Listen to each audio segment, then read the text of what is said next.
I think it's worth to have a cost of, unfortunately, some gun deaths every single year.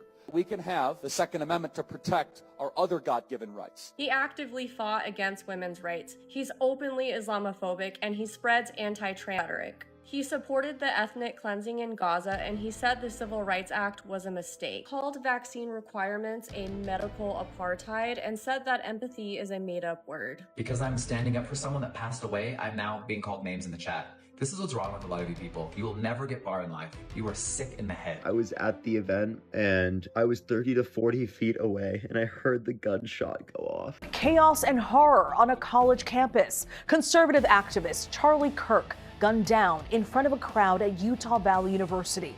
The state's governor calling it a political assassination.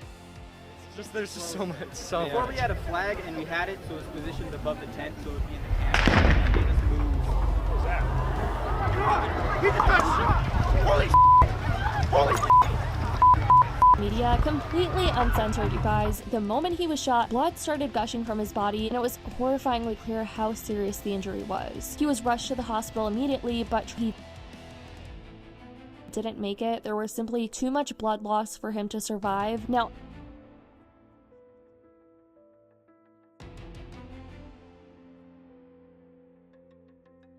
I watched a fountain of blood come out of the side of his neck like a water fountain. It's traumatizing. He was shot in the neck and that he was squirting blood everywhere. Witnesses describing the horrifying shooting death in broad daylight today of conservative activist Charlie Kirk. Pleased to announce that I will soon be awarding Charlie Kirk posthumously. Charlie was a giant of his generation, a champion of liberty. Date of the ceremony will be announced, and I can only guarantee you one thing, that we will have a very big crowd. Our prayers are with his wonderful wife, Eric, and his beautiful children. We miss him greatly. Charlie's voice and the courage he put into the hearts of countless people, especially young people.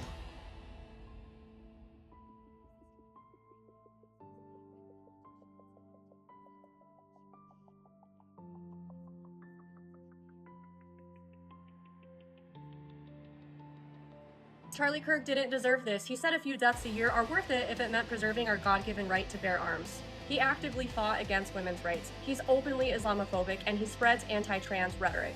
He supported the ethnic cleansing in Gaza, and he said the Civil Rights Act was a mistake. He called vaccine requirements a medical apartheid and said that empathy is a made-up word. How many children, teens, and adults have died by suicide because of his rhetoric? How many school shootings did he excuse this year? How many women died because they couldn't get access to safe abortions? How many hate crimes happened because of him? Spare me the empathy, because he didn't believe in it either. And let's be clear, the only people I have sympathy for are his kids, not his wife. She chose him. She stood by him, she supported him, and she co-signed everything he said and did. She laid in bed with that man knowing exactly who he was. The only people I will feel sorry for are his children. They didn't choose this, and now they have to grow up with the weight of his legacy. Someone said that his daughters didn't deserve to grow up without a dad. Well, they had a dad, and he openly said he would force his daughters to give birth if they were raped. I think they're actually better off without him. On a college campus in Utah, the latest act of political violence in America. Tonight, law enforcement still looking for the person responsible. I want to be very clear that this is a political assassination.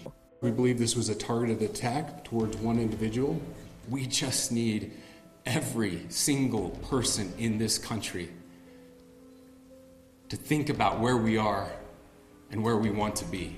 Get death threats all the time. You know, they come, they send stuff to our home. If you are not getting active death threats, you're not really doing much for the country. Trump is the bodyguard of Western civilization. Charlie Kirk was seen as the force behind young conservatives. To think that he's now gone, it has really rocked people in Donald Trump's orbit to their core.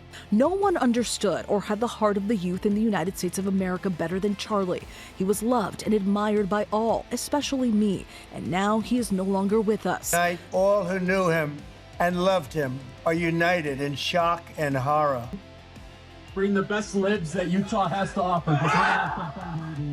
Answering a question about mass shootings in America, a single shot was fired. Do you know how many mass shooters there have been in America over the last 10 years? Counting or not counting gang violence?